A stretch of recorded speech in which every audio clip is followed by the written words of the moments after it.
Bradford, the executive director of this historic site. Part of our mission is to be a steward of the community in all aspects where it's located, its history, and its purpose. We're about the development of our artists, our audiences, and our communities. I have opened our doors to create and offer opportunities for artists and the people of Columbus to have a safe and creative space to reply, respond, and create for the global challenges we face, because the arts play a pivotal role in the journey of social justice and wellness. We ask that you become a friend of the Lincoln and join us on October 28th for our community conversation. This evening, we are proud to host the National and Columbus Urban League Town Hall meeting, as we did in 2018 for the National Conference. Conversations on tonight's topic is critical to the humanity and the obstacles that interfere with this inalienable right. So embrace tonight's dialogue.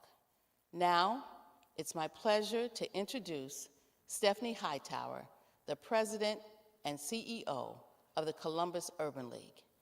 President Hightower.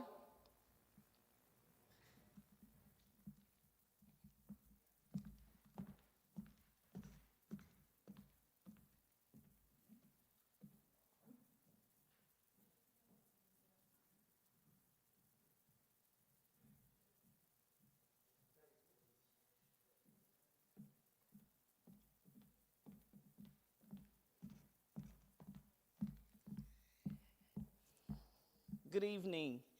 Hello and welcome. Last August marked a sea change in thinking. For the first time in 27 years of polling, Gallup reported that the majority of Americans did not trust the police.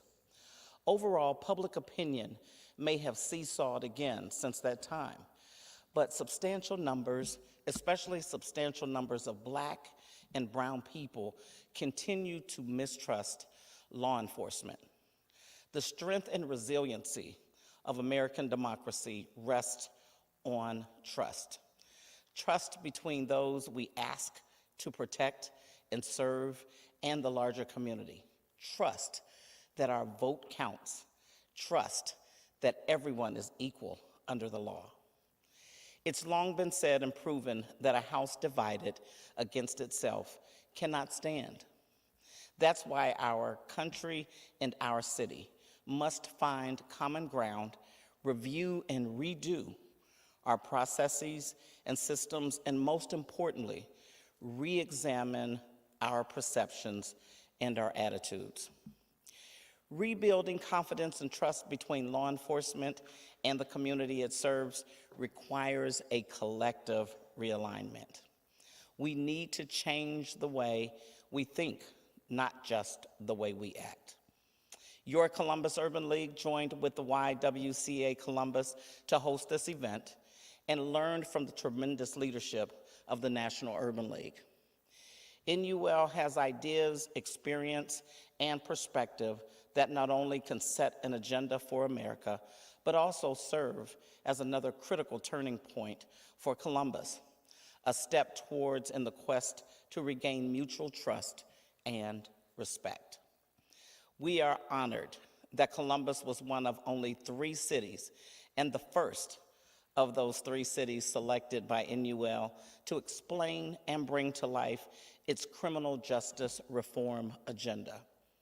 NUL's comprehensive platform, called 21 Pillars for Redefining Public Safety and Restoring Community Trust, centers on five key fundamentals to protecting and preserving life, dignity, and trust, as well as ensuring public safety. Many thanks to Mark Morial, President and CEO of the National Urban League, and his entire team for partnering with us, and for our co-host, the YWCA Columbus, Christy Angel, and our media sponsor, WBNS TV, for giving us Andrew tonight. We will begin with a message from Mark Morial, followed by some insights from Jericho Richardson from the National Urban League, who also will share her interview with national policing expert Dr. Cedric Alexander. Next, you will hear from an amazing panel of our local experts and thought leaders, followed by some additional thoughts from Dr. Alexander. Then we're going to open this up for your questions submitted through the chat box on WBNS TV's YouTube channel. To our friends and colleagues who are honoring Yom Kippur at sundown, please know that our entire program will be available through our website, cul.org. We welcome and have created a forum for your comments and follow-up questions. I hope you, like me, will listen, learn, and lean in. We've got a lot of work to do together. With the help of the National Urban League and all of you, our community could become a leader in achieving constructive, enduring change for the good. Thank you. I'm Mark Morial, and I lead the National Urban League. How do we redefine public safety to empower communities? That's the subject, that's the topic, that's what's on the table tonight, Columbus, Ohio. As we at the National Urban League bring our 21 Pillars Heartland Tour to Columbus, Ohio. A warm thanks and appreciation to Stephanie Hightower, the effective, impactful, passionate leader of the Columbus Urban League. And to the entire team at the Columbus Urban League and all community leaders and activists and elected officials, thank you for joining tonight.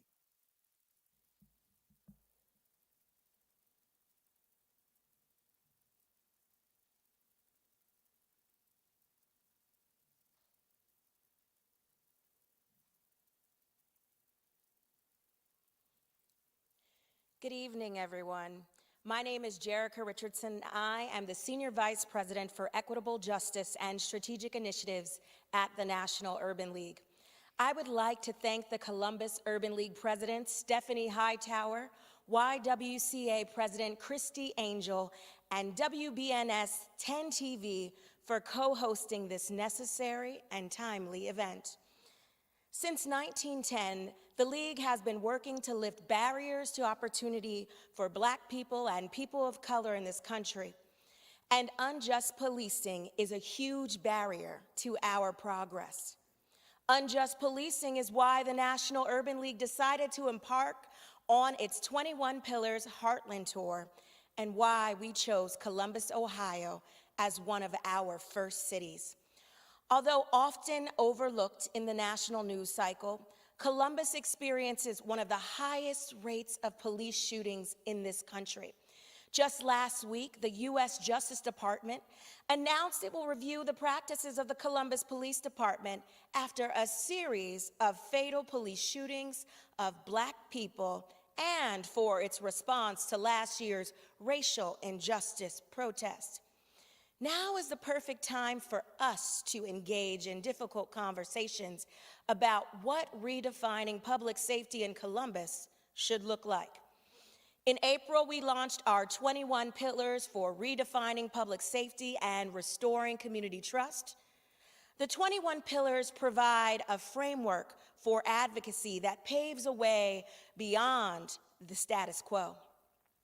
Our forward-thinking plan is emphasized by 5 key themes designed to promote the protection and preservation of life, dignity, and trust, while also building safer communities. The 5 themes are: collaborate with communities to re-envision public safety; accountability; change divisive policing policies; require transparency, reporting, and data collection; and improve hiring standards and training. Today, we will be focusing on theme 1, collaborate with communities to re-envision public safety. This theme addresses the core of policing. Public safety must serve the people. Currently, the system inspires safety for some and doubt for others. This theme aims to lift the veil, to expose the truth about policing in America, to empower communities to richly engage in the policy-making process, and to lay the groundwork for community reinvestment. True community and law enforcement collaboration means the community is empowered to redefine what public safety looks like. And make no mistake, we are at a critical moment in history. We hope this conversation opens the proverbial door to redesigning the system. Without further ado, I would like to introduce you to Dr. Cedric Alexander. Dr. Alexander is a policing expert and law enforcement analyst for MSNBC. Among his accomplishments, he has over 40 years of experience in law enforcement, serving as the former chief of police in DeKalb County, Georgia, the previous president of the National Association, the National Organization of Black Law Enforcement Executives, and a member of President Obama's Task Force on 21st Century Policing. Throughout his career, Dr. Alexander has been pivotal in reforming troubled police departments and restoring trust between them and their communities. He currently sits on the board of the Innocence Project, working to exonerate the wrongfully convicted through DNA testing and reforming the criminal justice system to prevent future injustice. Earlier, I had the wonderful opportunity to speak to Dr. Alexander and get his thoughts on public safety in Columbus. Dr. Alexander, you've spoken about police legitimacy and trust. Our 21 pillars emphasize the need for truth and reconciliation.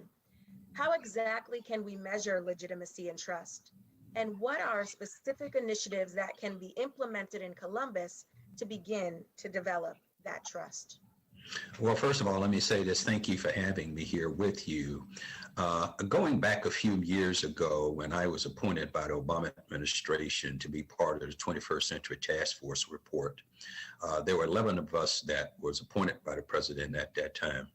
And we created a document referred to as the 21st Century Task Force report. In that report were 6 pillars that was adopted by the president at that time, 6 pillars that was given out across the country to virtually every police department that had an interest in terms of how to build and develop and create relationships with people in their respective communities. And one of the key words and one of the key elements of that report was this. In fact, the very first pillar was all about building trust and legitimacy. And that is hugely important in American policing, considering the history between policing in this country and communities, and more specifically, communities of color. But one of the most important things that we can do is that we have to have dialogue. We have to begin to communicate with each other. Police has an awesome responsibility, of course, themselves, because they have the power and authority that is granted to them by their respective states. They themselves have to be the one that really reaches out to communities that oftentimes may be distressed, in disparate communities that may be struggling, in communities in which historically police and those communities have always and in some way been at some odds for a variety of different reasons. So police departments and its leadership have a responsibility to reach out, have conversations, come up with creative ideas in terms of building those relationships, and understand this: there is no one thing that you can do. You can be as creative as you want to be, but it has to go beyond just a cop and a cup of coffee, or coffee and a cop kind of program, if you will. Those are great programs, but real legitimacy is built around the fact that the community feels that they can trust their police department, they feel heard by their police department, they feel respected. And that is a form of procedural justice, which is another piece and element of that document, which I was part of. But those are very hugely important ideals that have to be adopted. Building those relationships come through communication, It comes through having frequent meetings and being creative as you want to, and coming up with a variety of different ideas out of how you keep the police engaged in the community, not just when there's a call for service, but in those times there are not a call for service, in which we can talk and chat and officers can get out of their cars. And the community themselves also have a responsibility to reach out and to accept that olive branch and to work collaboratively with good leadership, good police officers. But we cannot do anything until we begin to have those conversations, begin to trust each other, because that is your police department in your respective city. That is your police department there in Columbus. So ask the tough questions, hold your agency accountable, but also we ourselves as community members have a responsibility to be open and receptive and to work collaboratively with our local police in order to achieve a common goal, and that is one thing: public safety. Since 2015, nearly a quarter of people killed by police officers in America have had a known mental illness. During your time as a police chief in Rochester, you implemented a mental health training program for officers. Other programs send a crisis intervention team rather than police to certain situations. But here in Columbus, the department has had trained crisis intervention team officers for years. Earlier this year, in fact, the city announced a pilot program targeting alternative responses for people in crisis. This new program will triage calls and determine the best response.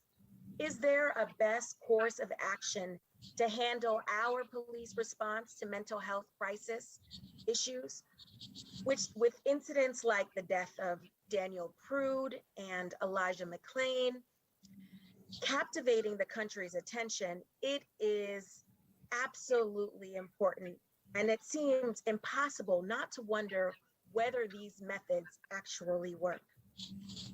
What's your take on this? So let me say this, each community, particularly post George Floyd, we've heard a lot of conversations around mental health, and mental health plays a significant role in determining the number of calls that goes out for service in your communities and other communities across this country. You'll probably find those numbers to be pretty significant. One thing that we know that we're going to have to do in our communities across this country, even you right there in Columbus, is that we're going to have to assess and make some determination and begin to think about, if we have officers who are responding to calls for service where there may be a mental health crisis, we have to ask ourselves this question: are our officers well-trained and competent to respond to those types of events? We can teach them the basic fundamentals. That's generally the crisis intervention training you just referred to as CIT. That is generally a 40-hour trained class. It is good information, but what it does not give in this current environment that we're in is an opportunity for officers to really dig deeper into better understanding, have a clear understanding around mental health and how it impacts communities and impacts the individual that they're in front of. We have to go just beyond that basic fundamental training. But what we did in Rochester back in 2005 and 2006, being a clinical psychologist myself, I was able to create a program with the help of the University Medical Center there at the University of Rochester.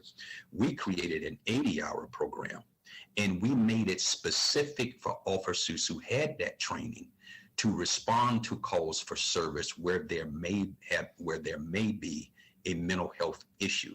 So if a call came in through 911, if the 911 operator had a series of questions they would ask the complainant, if it appeared to be a mental health call, we tried to send one of those well-trained officers first. And what we noticed, because we kept data, is that those officers who were well-trained, deeply trained, not psychology trained as psychologists, but they had a very specific training and certification that we gave them. And we saw a huge reduction in the number of negative interventions that took place.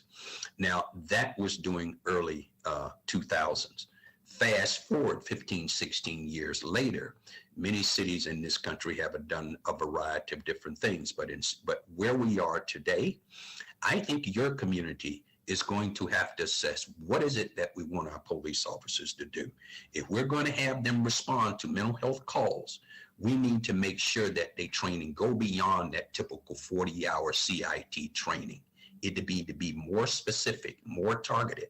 If you're not going to do that, then do you have a program in which you can dispatch those who are civilians who could go to those calls? And having police there in the backdrop, if it's appeared that it could escalate into something much more of concern.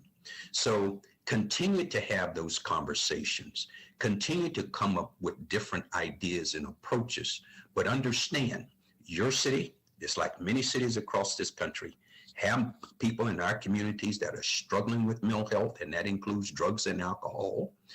But it becomes important that a well-trained community, not just police department, but a well-trained city, have individuals who have the training, who have the certification, and it is their job specific to manage and handle those calls. And should police be needed to be in the backdrop, they are there, but they're not necessarily the first responders. So there's a variety of different ideas in which that can be addressed. And it sounds like what you have there in Columbus, you're working on, watch it, follow it, evaluate it, and then let's see what happens as time goes on. But also important, keep data of the work that's being done. Thank you for that, Dr. Alexander. It is clear that community and civilians being at the table is critical. And this is the new era and phase that we're in. It's really about a collaborative process and working together to achieve the goals that we all want to see. Working together, quite critical. Our thanks to Dr. Alexander. We'll get back to him in just a moment. Good evening. I'm Andrew Kinsey, evening anchor at 10 TV at WBNS. An honor and a pleasure and a privilege to be here with you tonight, acting as your moderator, navigating you through this very important conversation. I'm joined by a wonderful group of panelists from the Columbus community who will share some insight and ideas tonight, quite important during this time. But before I introduce each of them, let's also invite you and remind you that you can submit questions. This is a two-way conversation tonight. We want to hear directly from you, and you can do that through the live stream function right now. Our team backstage monitoring those questions, and we will get to those as time allows throughout the evening. All right, to the panel now. Let me introduce each one of them. She is Columbus's new chief of police, the first chief from outside of CPD, and first African-American female in the post. Columbus Police Chief Elaine Bryant, thank you so much for joining us tonight.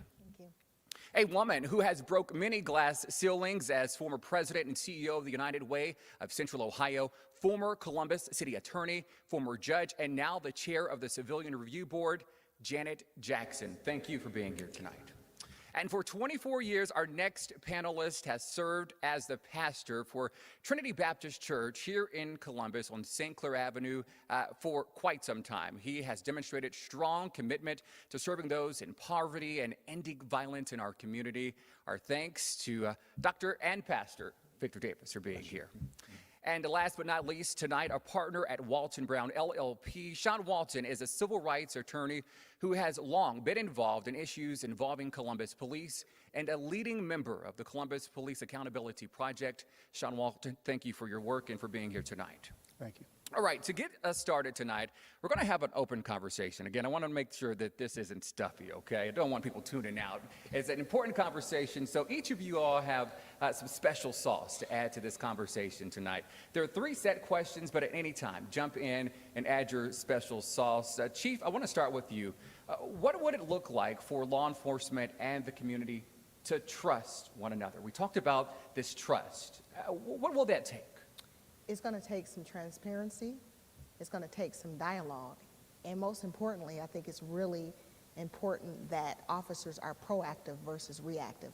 We can't always respond to a scene for calls for service. There has to be positive interactions through dialogue, through community events. And so I think that our officers need to get to know the community in which they serve So if you get to know your community, and if you have those conversations ahead of time, prior to calls for service, I think that that's going to build a huge amount of trust in our community. Ms. Jackson, you sit on the Civilian Review Board for the city. This is something that voters voted, they wanted to have. In your opinion, what will it take for the community and police to trust each other? So looking at it from the role of the Civilian Police Review Board, it's for us to do our job in such a way that brings accountability and transparency. As we review allegations and complaints, to be, again, as transparent when it comes to the police. But we also have a role to go out into the community and to talk to the community and to hear from them. What do you want us to do, specifically the Civilian Police Review Board, to bring about that trust? I don't come into this role saying that we as the board know how to do that. I want to listen to the citizens of Columbus. You share with us what you want to get from us to bring about that trust. Pastor Davis, as a faith leader here in our city, you hear the complaints from those in our community, even counsel those who mourn after incidences. What do you think will it take to bridge this divide? There has to be a return to some, what I want to call, community engagement from the police. There used to be a time in our community where the teachers that taught in our local schools lived in the community. The politicians that served us lived in the community. The police officers that protect us need to reside in the community. It's my opinion, of course. And that way they build a trust. Safety footprints are put there because I know that my neighbor is a police officer such and such. And that way I believe there will be trust, transparency, and communication to build a relationship where community can trust police officers can trust the community. Senator Walton, before I get to you, I want to get back to Chief here. We talked about community policing, Chief. Is it possible to have a police force where we have officers living in these communities that they serve? I think it is. One of the things that we're doing, the direction since I've been here, is we're trying to recruit in our neighborhoods. We want our police department to reflect the community in which it polices. So we're looking for officers, for candidates to join the police department that grew up here, that work here, that we want them to have a very intimate knowledge of Columbus. So I think that's important, and I think that it's very doable. And if that is going to occur, the system of hiring them has to be conducive for the students to graduate from our schools to be prepared and work through that system. That there ought to be some, not understanding, but our young men and women who apply to be police officers must be able to go through the system and the process to become police officers. And there ought not be a great challenge because they are people of color.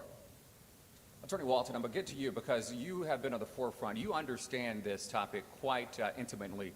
You are representing the family of Casey Goodson Jr., officer, deputy involved shooting here in the Columbus area. Still no answers tonight to that case. So I want to switch the question around for you. Will there ever be an option for police and community to come together? I appreciate that question, and I believe it's important for law enforcement to acknowledge the pain and the trauma and the injustices that have occurred to citizens over the years in order to build trust. And I think we can get there, but we cannot get there without acknowledging the past. And there have been so many people that I've spoken to over the years, whether I actually represent them or I've just heard their stories. I've done the research and I've investigated and I've taken depositions. And what I've seen is that we have a law enforcement community that feels attacked. And so for that reason, they're defensive a bit, and they will not acknowledge that there have been some bad actors, there have been some circumstances that did not play out as they should have. And so for that reason, it's difficult for the community to actually feel that we can trust in law enforcement because they won't acknowledge the ways that they have harmed the community.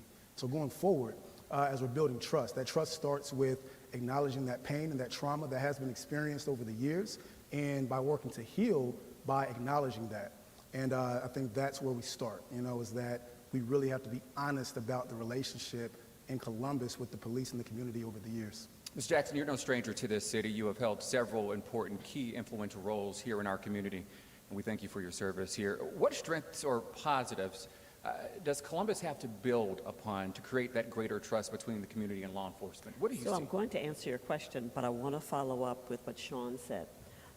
and this puts a great burden on our chief. I believe there needs to be a change in the culture of the police department.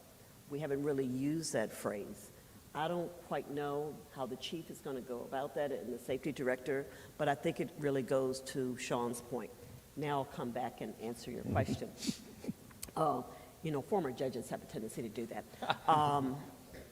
I think a number of things have happened in the last few years that we can build upon.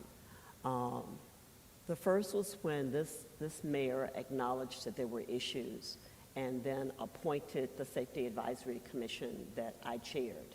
And so that commission of 17 individuals really looked into our police department.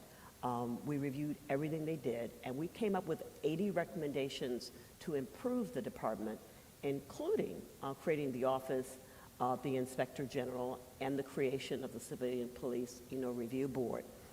Going forward, I think we're beginning to see, again, that greater trust by the selection of Chief Bryant as our police chief, and then more recently, the selection of our new public safety director.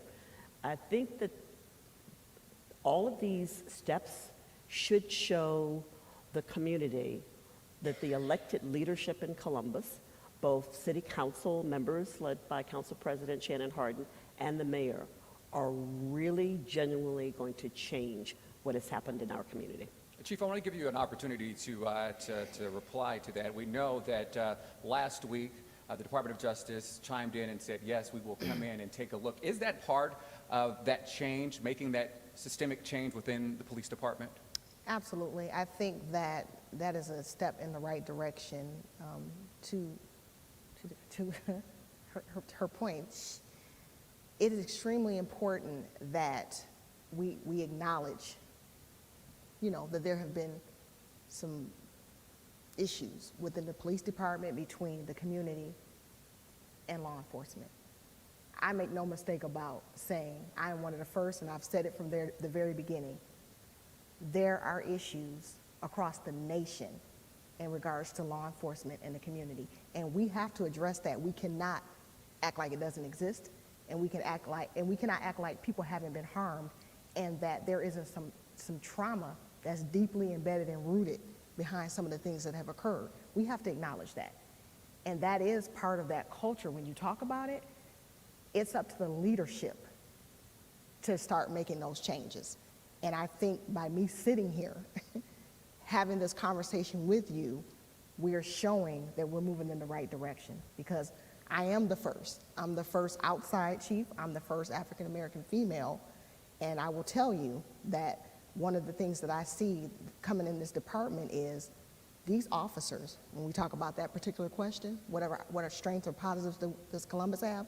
You have officers, young officers, that want to engage the community. You have officers that are ready to do that. Some of them just didn't know how or what to do.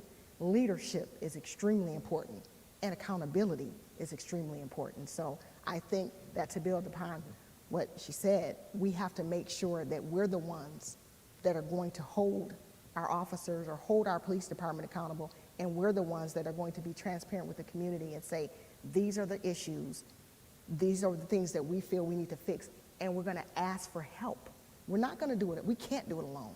So that's going to be a partnership between the community, law enforcement, clergy. We need all hands on deck to be able to figure out what we need to do to move this department forward. But the strength and positive things are we have the tools necessary to make it happen. We just have to have those courageous conversations and be ready to buckle down and do the work. Pastor, I know you've seen some positives in our community, but I want to ask you, do people here in our community, do they feel heard? Do they feel heard? No, they don't. They don't feel like anyone cares, especially our younger generation. They somehow have read that scripture that says, eat, drink, and be merry, for tomorrow you will die. There is no value for life, not even their own lives. And what has happened across the nation, the return of very forward racism, the attack on black men, has all affected our young people in a way where they have no value of life and trust of anybody in leadership. The pulpit, the police officers, the elected officials, they have been desensitized to caring for others. And subsequently, if I commit a crime and I get shot, I got my piece on me. If he takes me out, let's go. Let's see what happens. And hence where we are now in homicide rates in our city. Exactly. Unfortunate here in the city of Columbus. Just saw the chief on media earlier today pleading with the public to come forward. Chief, as a mother, how does that feel to come into this role and seeing so many of our youth? It's heartbreaking. My first day on the job, day on the job, Remember that. that 17-year-old beautiful young lady, she lost her life. Mackenzie Ridley. I will never forget it. That was my introduction to being the chief of police for Columbus. And all she wanted to do was have fun with her friends at the park. All they wanted to do was enjoy their summer. And she lost her life. Senseless violence. Just like the pastor said, we have to figure out what we're going to do with our youth. And we have to figure out how to reach them, because a lot of this is conflict resolution. They don't know. And a lot of this is, unfortunately, it's not, like I said, we can't arrest our way out of crime. We have to take a holistic approach. So we have to get to the root of what the issues are. We have to heal that family. It's not just the child, but it's the family. Because if we don't do that, we're going to wind up in this vicious cycle. So it's heartbreaking. And as a mother of two young men, 19 and 21 years old, it frightens me sometimes. It frightens me to know, that there's so many guns out on the street, that they're so accessible, and people are so ready to use them without thought or regard for life. Attorney Walton, are we any different than we were a summer ago when we were at the State House with signs and bullhorns calling for accountability, police reform? Are we anywhere different than we were a summer ago? Is there any positives to build on to where we are now? One positive is that we have a new police chief, and I commend and support her, in this journey. Going back to last summer, I'll remind everyone that what we saw was a very violent and aggressive response by Columbus police to those nonviolent protesters, a response that was strongly criticized by Judge Marbley, and I also represent some of those protesters.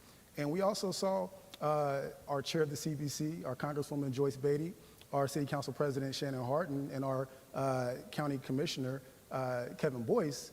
They were pepper sprayed in the face right there. And that is very symbolic in terms of the relationship between Columbus citizens and the police. Our elected officials, our representatives were attacked. And so I don't think we're anywhere different. We are aware that this stuff is happening, and that happened in front of the State House in broad daylight. And again, we have not acknowledged the past harms. We protested, and there were protests around the murder of George Floyd. What folks did not understand was that people in Columbus were fed up with Columbus police. There was not a response to George Floyd. That was a response to Henry Green, Tyree King, Jerron Thomas, Deontay Bill. I could continue and say the names over and over again, because those names have not been said enough. Columbus flies under the radar. And so until we actually investigate the past practices of the Columbus police, we're not going to be able to move forward, because those officers are still in place. The officer that killed Tyree King, that was his fourth shooting. He is still employed, and he was also promoted to detective. Zachary Rosen has stomped on the head of DeMarco Anderson, who also represented, that was caught on cell phone video. The city fired him. He was able to get his job back, and he's now a detective. So there's no fear of accountability. And because of that fear of accountability, we're nowhere, with any improvement in terms of the relations with the community and the police, because there has been no accountability, and we don't trust that there will be accountability until we actually see that.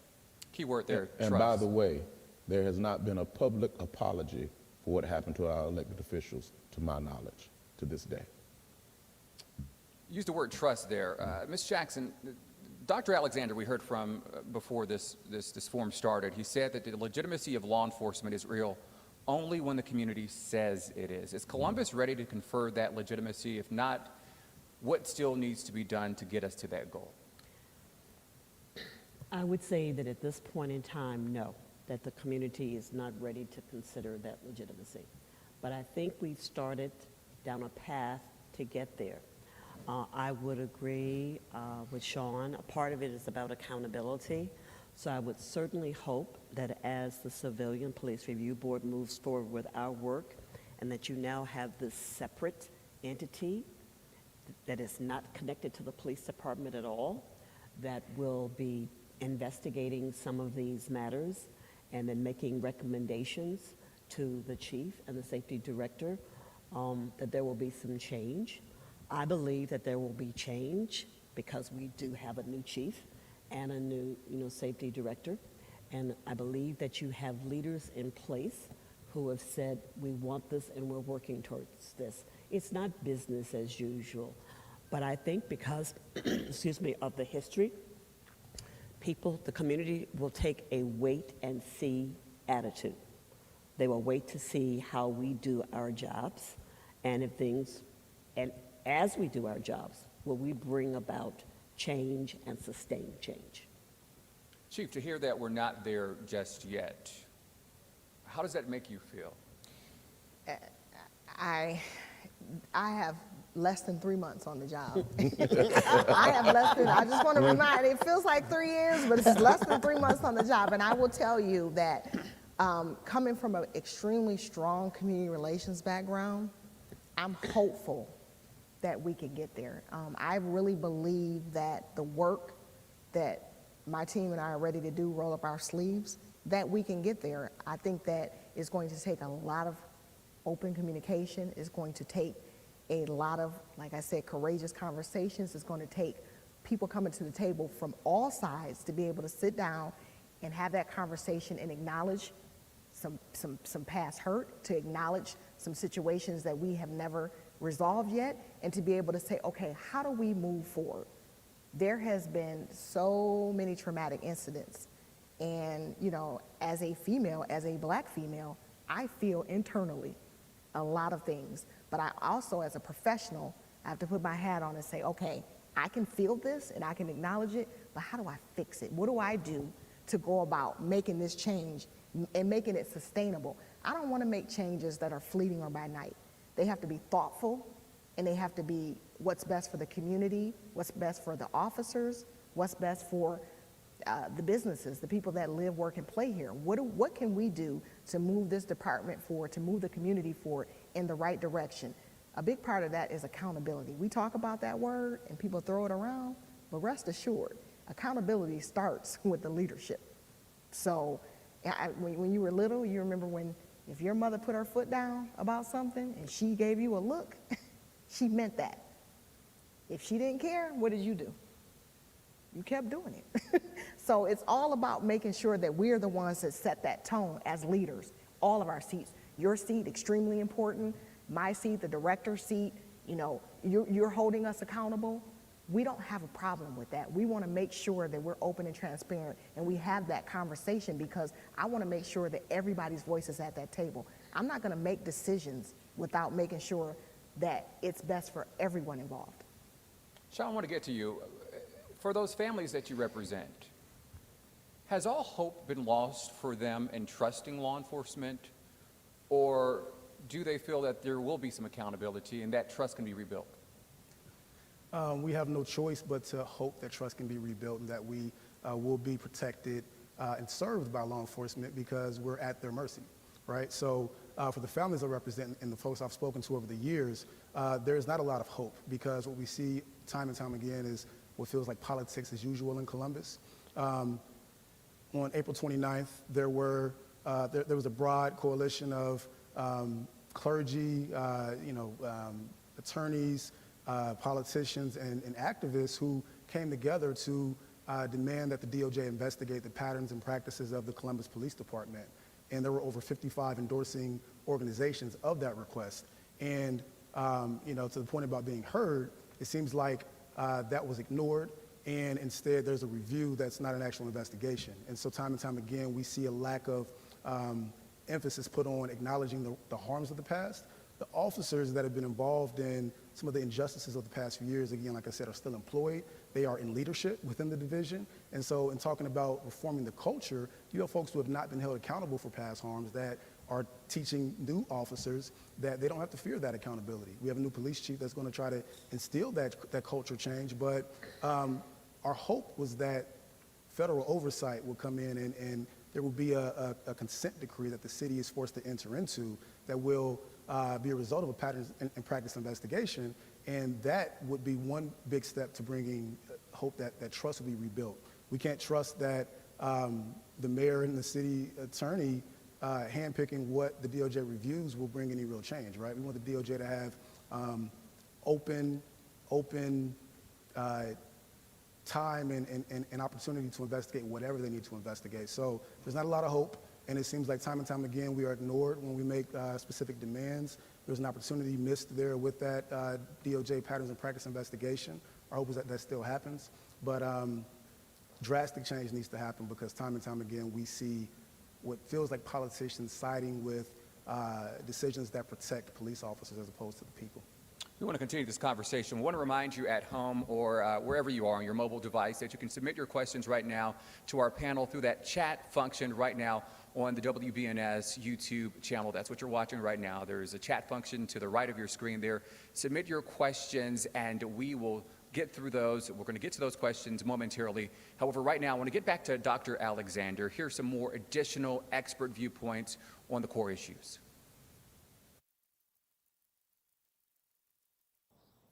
We just heard our panelists discuss what it looks like for law enforcement and the community to trust one another.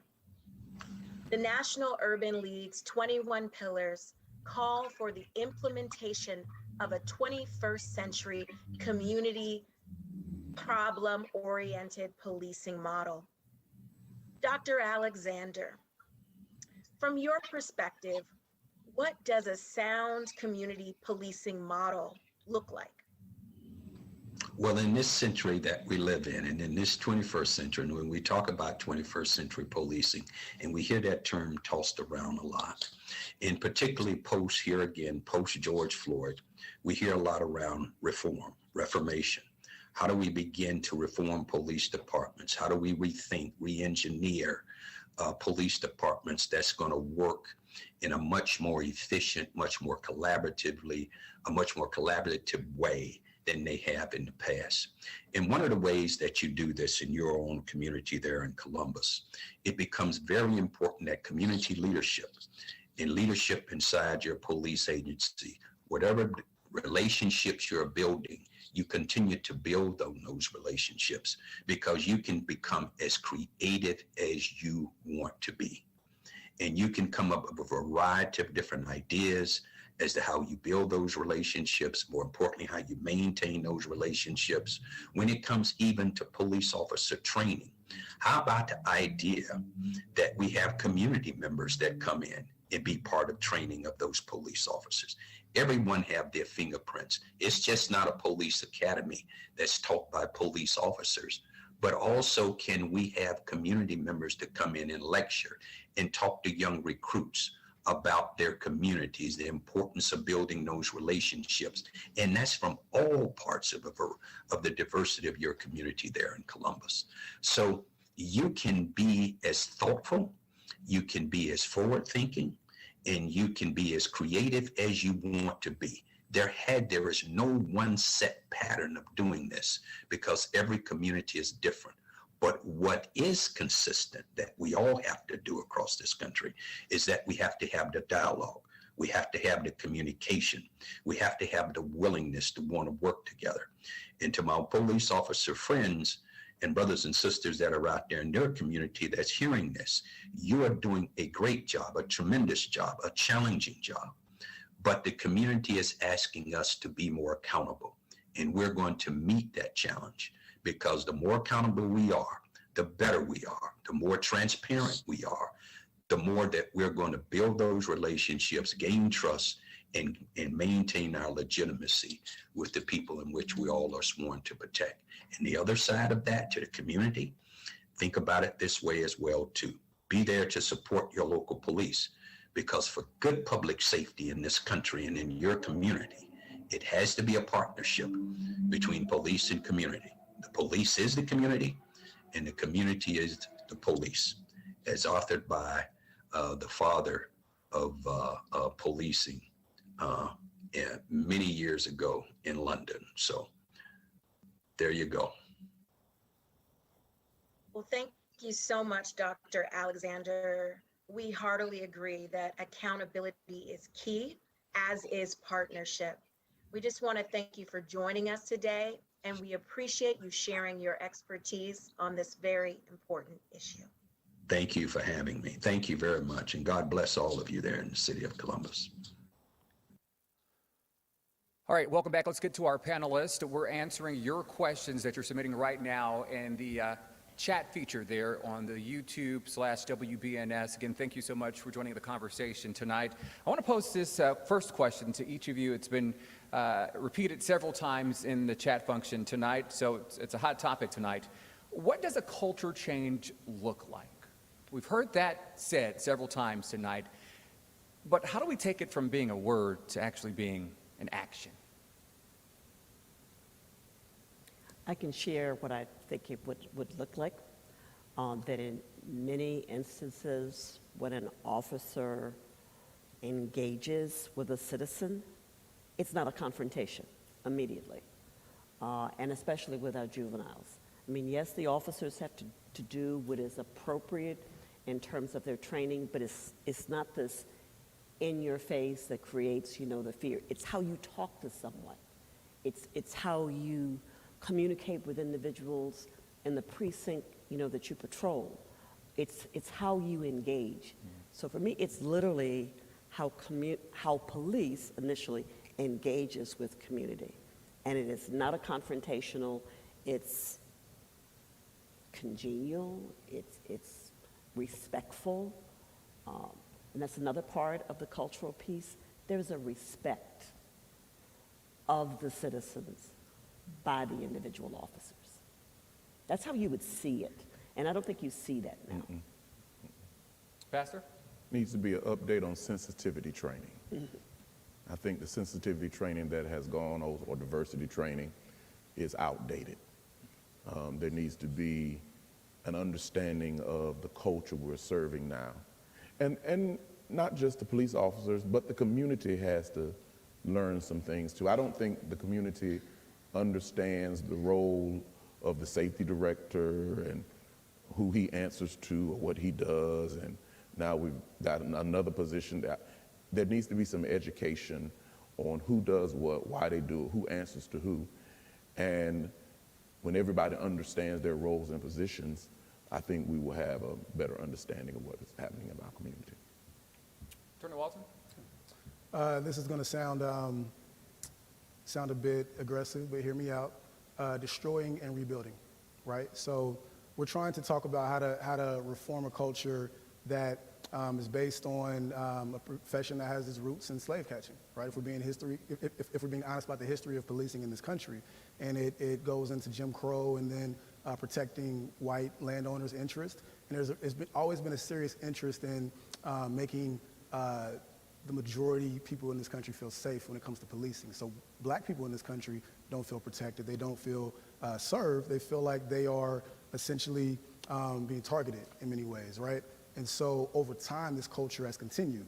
We have career officers who have been there 30 years and beyond, and officers that have been trained up in the same model over the years. And so no matter what training we do, no matter what policy changes we make or review, we're not going to have true culture change until we restructure the way we look at policing in Columbus, and we reallocate funds towards more social services and responses that lead to more empathy by law enforcement when looking at citizens. So to me, culture change goes deeper than policy reviews and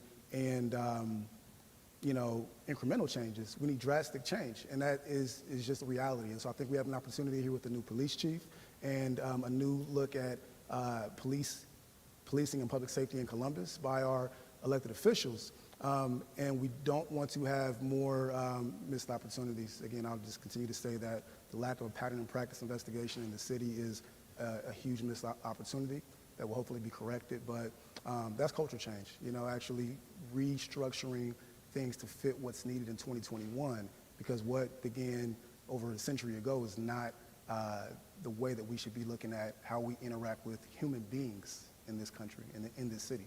Chief Bryant, I'll go to you because this is exactly why Mayor Ginther went outside of the city to bring somebody in to help change the culture of the police department. Essentially, what's your plan? Every single person on this panel hit on something important. First and foremost, cultures do not form overnight. So it is deep-rooted. Cultural change has to happen over a period of time, and you may not necessarily see that change immediately. It takes time. So it is all of the things that you said and then some. We have to, as a police department, first acknowledge that there's some things that need to change about the way that they do things, right? So that's part of it. I believe that a huge part of culture change is serve, then protect. We always talk about protect and serve, but let's talk about serve, then protect, because first and foremost, we are public servants. So I think it's extremely important that we understand the community in which we're policing. I think it's important for our academy students, our new officers, to go out and learn as much as they can about the community, even if you're not from here. We talk about equity, we talk about, diversity. Even if you're not from here, if you're from somewhere completely different, you came here and you took a job. So it's extremely important that you learn as much as you can about the community. And when you do that, and when you talk to the youth, and when you engage yourself, and when you go meet with the pastors, and when you have those conversations with the business owners, and when you stop and throw a basketball with the kids standing on the corner, you learn something, and you get something from those interactions. They could be 2 minutes, they could be 2 seconds, they could be 2 hours, but you get something that you may not otherwise get as opposed to going to a call for service. When you go and you have an opportunity to serve at the soup kitchen, when you have an opportunity to go pack boxes at food banks, and you understand the reason why some of those people are in the positions they're in, they weren't always in those positions. They were somebody's child, they may have been doctors, lawyers, they could have been anything. But if you don't take the time to understand that you aren't just coming here to do a job, but you have to immerse yourself in the culture in which you are policing. And only then will we be able to see a change, because then if you do that, you have some sort of personal connection. I think that's important.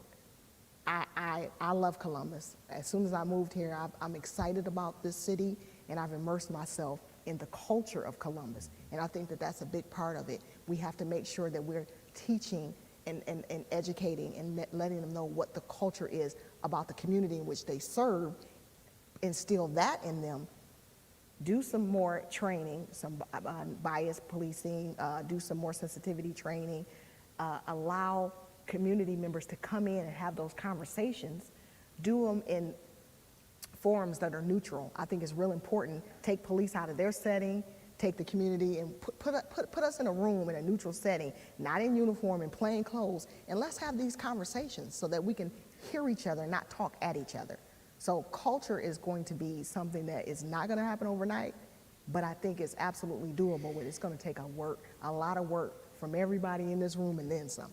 Yeah, I think it would be unfair to paint the whole police department with that same broad, bad brush, because there are good men and women within that department working each and every day to protect and serve our community. Absolutely. Let's open the forum again to this question, because we're having a great conversation here, but if viewer wants to know, how do we take the topics that we're talking about right now and give it to the officers in these communities? How does this message get to the officers?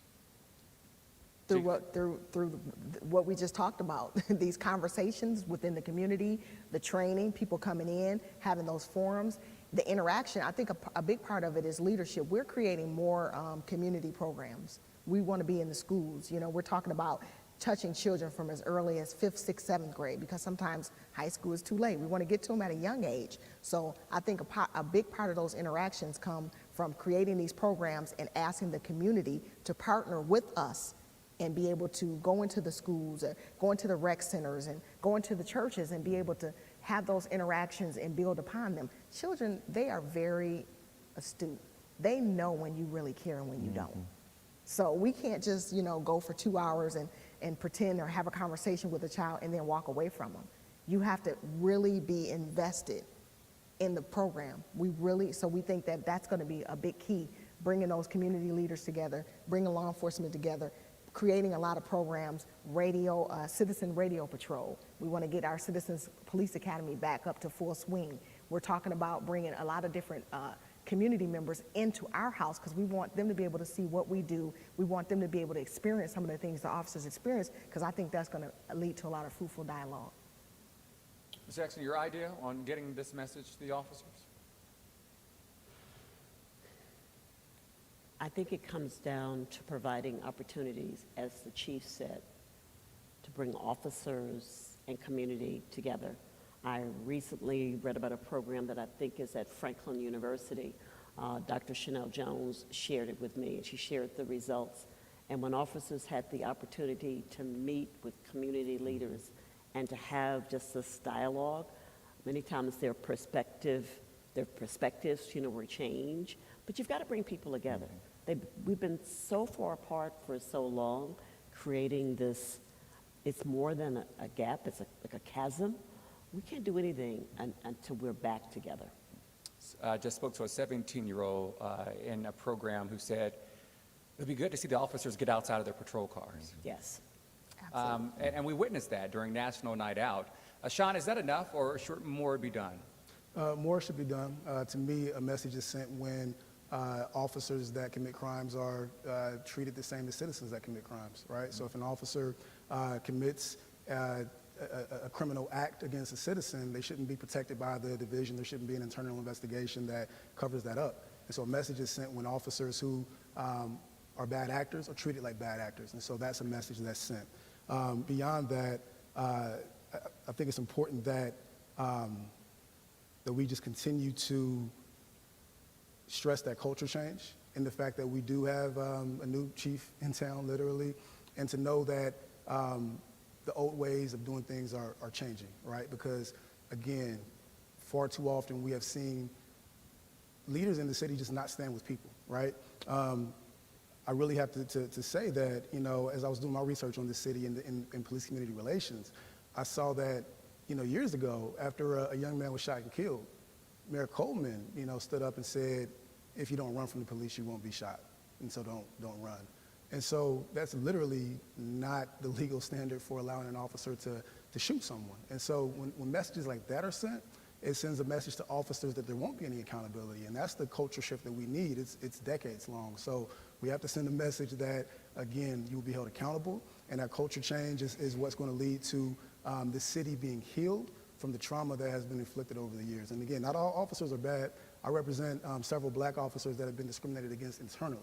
So it's not just citizens that need protection here, it's officers internally. That's a message that needs to be sent, is that good officers will be protected. They can speak up against bad officers, and that there's a new system of policing in Columbus where the people are protected as well as the police officers. Pastor Davis, I'll send this next question your way. Do you think rebuilding this trust issue between the community and police will lead to or even help reduce the crime numbers we're seeing here in our community? Yes and no.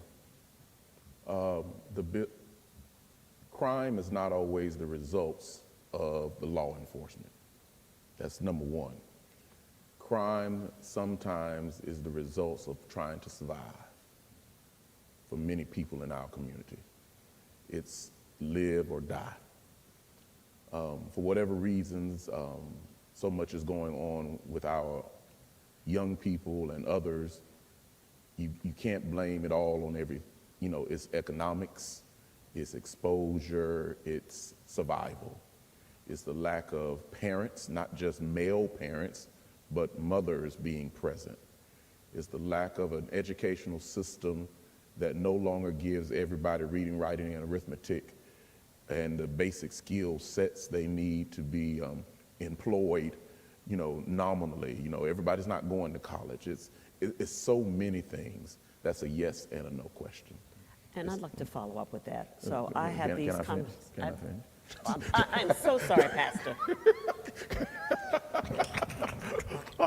We've been Yes. kind of stoic. Can I finish? Yes. Judge? Yes. The other thing is, this summer I had the privilege of being asked by President Mike Crispin, who serves as the Chief of Police of Western Whitehall, who also serves as the president of the Chiefs Association. That association, if I can take a little time, is composed of all of the police chiefs in the city of Columbus. You hadn't gotten here In yet. Franklin County. Franklin County, thank you. Franklin County. And under their leadership, they wanted to have some sessions that were community involved, where they were invited grassroots organizations, school system, they invited parents. And the most powerful meeting we had was when the police chiefs came, not in uniform, and some kids, some young people showed up and spoke from their hearts. That was the transformative moment.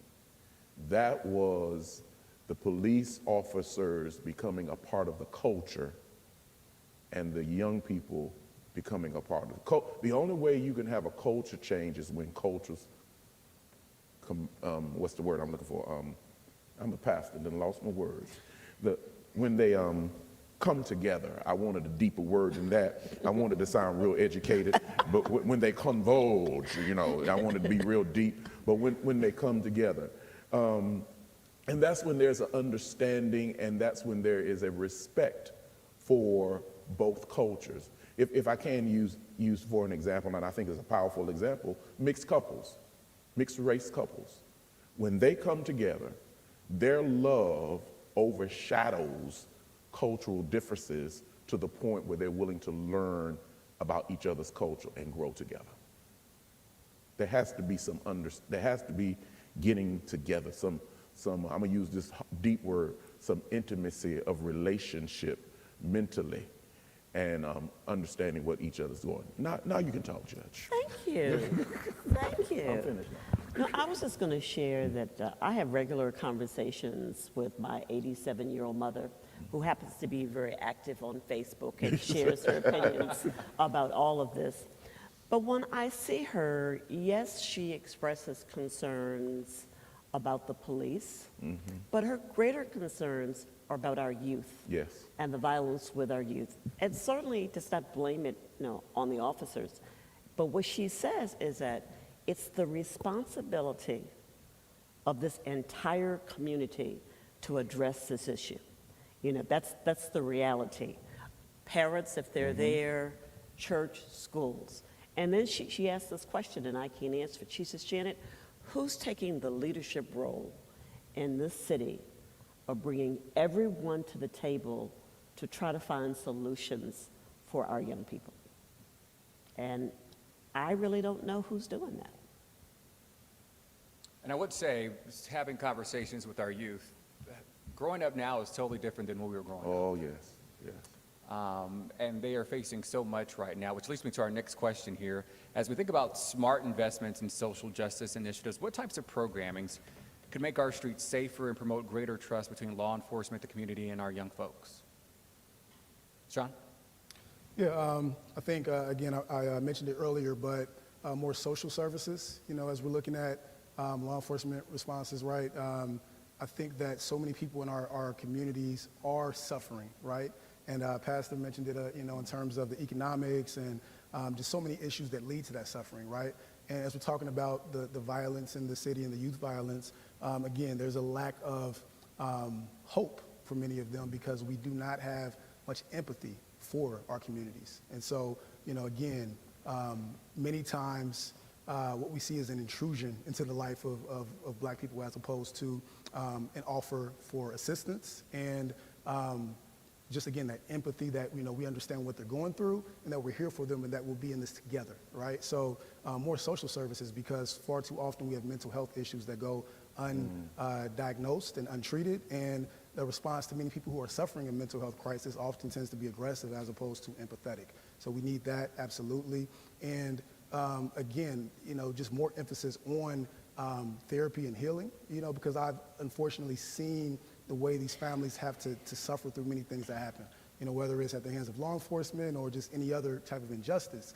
There's not many support services provided to people. I think about Tyree King, 13-year-old Tyree King, because yesterday was the 5-year anniversary of his death when he was shot and killed by Officer Brian Mason. And I think about all the children that were involved, because Tyree was a middle schooler. I think about how they have grown up the last 5 years, and they've seen that their friend was shot and killed, and they have not had anyone to talk to. They've not had any forums that actually considered what that impact had on them, And so anytime I hear us talking about the violence in the city, right, I always think about the fact that we have to hold citizens accountable that commit bad acts, but also we need to set that example by saying that no matter who you are, the system will hold you accountable, right? And so I think about Tyree's schoolmates and everybody that feel like there's no accountability, feel like there's no answers. And so more support, more empathy, more understanding of the situations that lead to certain incidents, as opposed to just the aftermath of that. I want to wrap things up here with our panel with final thoughts, giving each of you an opportunity to provide 15, 20 seconds final thoughts on thoughts of rebuilding this trust between the community and police. Chief. So I couldn't agree with you more in terms of some of the things that we need to do. So when you talk about the right response, that's one of our ways, and we want to expand that program.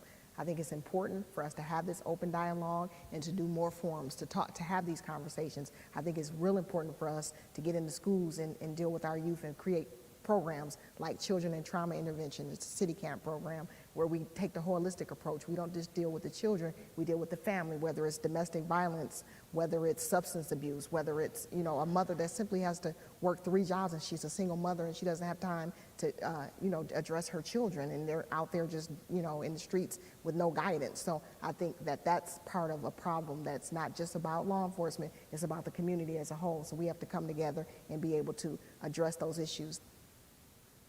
There's one sector of the community that we haven't mentioned at all in terms of their responsibility, and that's corporate.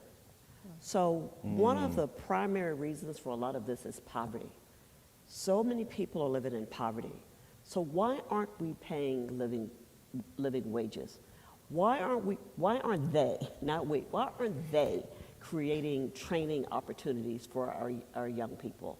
I mean, we could take a look at all we were talking about, and where's the responsibility and what's the role of corporate Columbus to address these issues? I guess for me, it would be a return back to the basics: reading, writing, arithmetic, and a faith walk, and life skills. There used to be a time when your leaders were involved in church. That's my area. You don't have that anymore. You would sit beside the police chief. You would sit beside the mayor, especially those of us who've been kissed by the sun.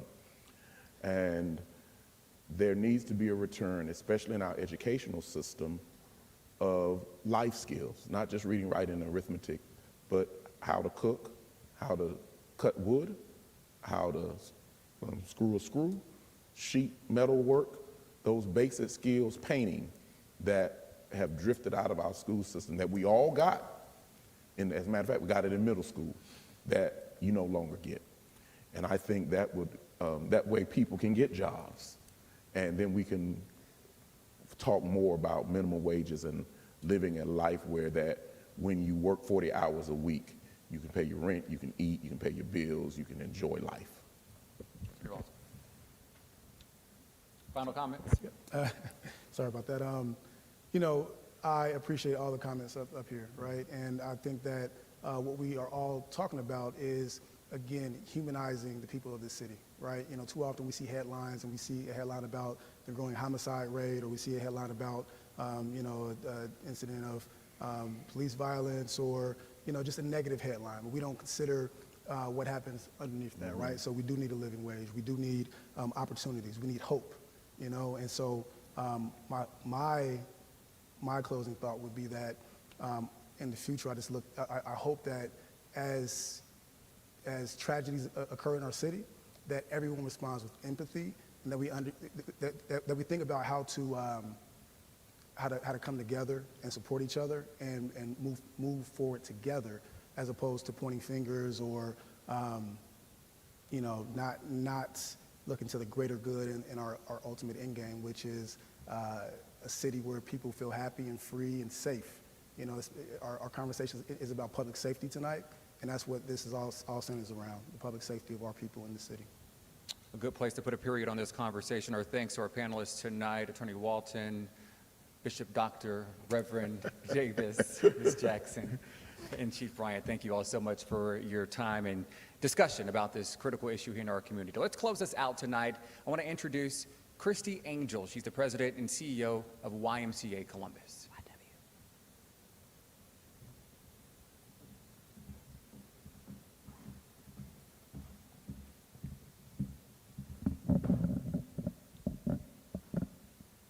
On behalf of YWCA Columbus, the Columbus Urban League, National Urban League, and WBNS 10 TV, thank you for joining us tonight. To add to Stephanie's opening comments, it is sobering to know that only 1 in 4 Americans say they trust the federal government to do what is right most of the time. 3/4 of our country believe we have too little confidence in one another. Deloitte and other expert observers say we face a crisis of trust. And this crisis is more pronounced, profound, and problematic when applied to the criminal justice system. One of the founders of our modern policing, Sir Robert Peel, once said that the community is never safe until we can all work together. Tonight, we showed what it means to extend a hand, talk, and work together. We demonstrated what the National Urban League, Dr. Alexander, and many others believe is the foundational first step toward a more just community, opening a dialogue and finding common ground that leads to greater trust. I want to thank my friends, my family in the Urban League movement for including YWCA Columbus as part of today's conversation. I encourage you to stay in this conversation with us. One way you can keep talking is to join YWCA Columbus as we discuss community safety and the role of systems in our community during our Activist and Agitators event to be held on October 27th. Help us explore how we build a Columbus that is equitable for all. And I applaud the National and Columbus Urban Leagues, Andrew Kinsey, and WBNS, our participants, and all of you for finding the courage and compassion to advance this critical dialogue. Thank you, and have a good night.